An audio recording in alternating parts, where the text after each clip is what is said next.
लंबा जिसका आपराधिक इतिहास है वो व्यक्ति दूसरे को धमकी देकर और हत्या करने और जान मारने की बात कह रहा है, निश्चित रूप से उस पर कार्रवाई करिए।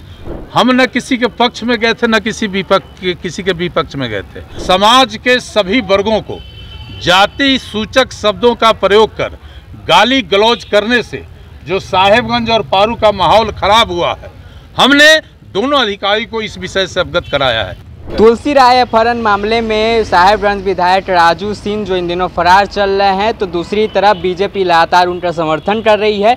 वहीं आज पूर्व मंत्री अजीत कुमार ने आईजी और एसएसपी से मुलाकात की है। मुलाकात कर उन्होंने बताया है कि साहेबगंज का माहौल बिगाड़ने का कोशिश किया जा रहा है, इस पर प्रशासन द्वारा सही कार्रवाई करना चाहिए।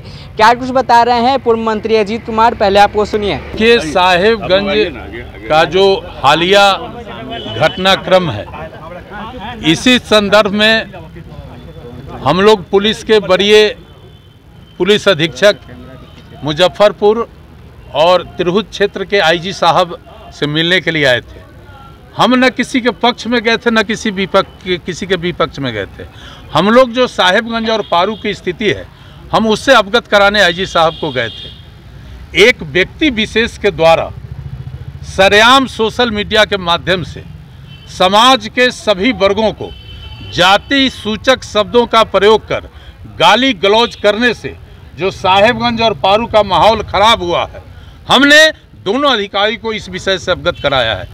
समाज के जनप्रतिनिधि और सामान्य सोशल कार्यकर्ताओं को जाति सूचक शब्दों का प्रयोग करके गाली गलौज कर रहे हैं। पूरे समाज में भ्रम की स्थिति हो गई है, तनाव का वातावरण बनते जा रहा है। इसीलिए हम लोगों ने आईजी साहब से कहा है, सीनियर एसपी साहब से कहा है कि आप तुरंत के तुरंत इस सारे घटनाक्रम पर विशेष टीम गठित करके जांच कराइए और पुलिस जिस तरह पक्षपातपूर्ण कार्रवाई कर रही है उसको रोकिए, और जो दोषी है, जो लंबा जिसका आपराधिक इतिहास है, वो व्यक्ति दूसरे को धमकी देकर और हत्या करने और जान मारने की बात कह रहा है, निश्चित रूप से उस पर कार्रवाई करिए।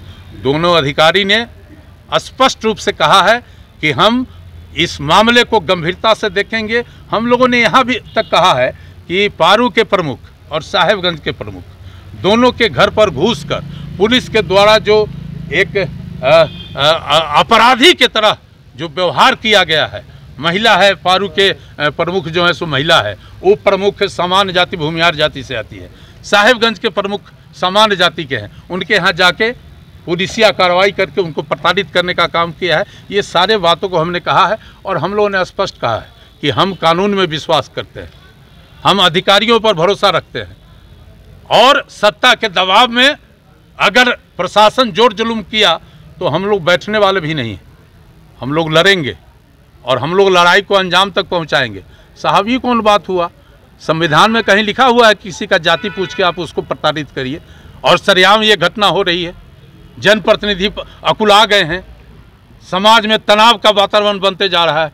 1990, 95 और 2000 में जो पश्चिम दियारा की स्थिति था, कुछ लोग वो पैदा करना चाहते हैं, तो इसको हम लोग कतई बर्दाश्त नहीं करेंगे और ज़रूरत पड़ा तो आर पार की लड़ाई होगी। तो आपने सुना कि पूर्व मंत्री अजीत कुमार का साफ तौर पर कहना है कि साहेबगंज का माहौल बिगाड़ने का कोशिश किया जा रहा है।